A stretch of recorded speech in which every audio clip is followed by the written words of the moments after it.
இன்றைக்கி வந்து கனவா மீன் வந்து வாஷ் பண்ணுறது பார்க்கலாம்.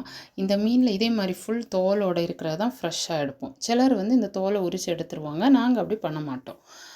தோல் உரிஞ்சிருந்தாலும் நாளானது அப்படின்னு எடுக்க மாட்டோம்.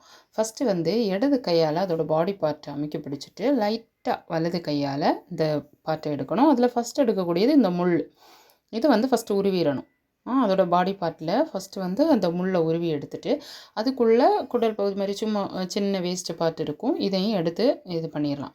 அதுக்கப்புறமா அதை தனியாக வச்சுட்டு ஃபஸ்ட்டு நம்ம உருவி எடுத்தோம்ல, இதில் வந்து இந்த மை ஒரு இது கலங்கவே கூடாதுன்னு சின்ன வயசுலேயே எங்கள் அம்மா சொல்லுவாங்க. இந்த இது கலங்கிடக்கூடாது, இது வந்து மிக்ஸ் ஆனால் கசக்கும் மீன் அந்த மாதிரியெல்லாம். இதை கலங்காமல் இதுலேருந்து அப்படியே உடச்சி எடுத்துடணும். இது வந்து வேஸ்ட்டு, இது நீ வேண்டாம். அதுக்கப்புறமா இன்னொன்று இருக்கும் அதில் எடுக்க வேண்டியது.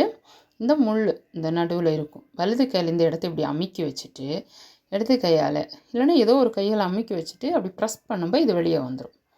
ஜென்ரலாக அப்படி ப்ரெஸ் பண்ணும்போது ஒரு கல் மாதிரி ஒரு சாணம் வரும். இதுவும் வேஸ்ட்டு.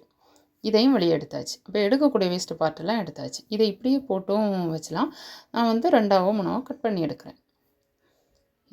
இது பார்ட் முடிஞ்சியா, பாடிக்குள்ளே இருக்க பார்ட்டு. இப்போ பாடி பார்ட்டை வந்து ஒரு 3 நாளாக கட் பண்ணி எடுத்துடலாம்.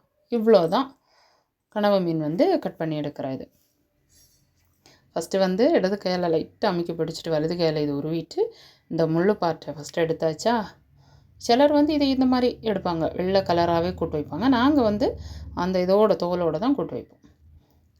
இதை கட் பண்ணி எடுத்தாச்சு. அதுக்கப்புறமா அந்த உருவி எடுத்த பார்ட்டில் இந்த மை பார்ட்டை அப்படியே பிடுங்கி அந்த நீளமாக வர அவ்வளோத்தையும் வேஸ்ட்டு போட்டுட்டு அதுக்கப்புறமா இந்த கல்லை அமுக்கிட்டு அந்த கல்லையும் உருவி எடுத்தாச்சு. இவ்வளோ தான் ஈஸி வேலை. கழுவக்கு தெரிஞ்சிட்டுனா ஈஸியாக தெரிஞ்சிடும். அவ்வளோதான். நெக்ஸ்ட் வீடியோவில் கூட்டி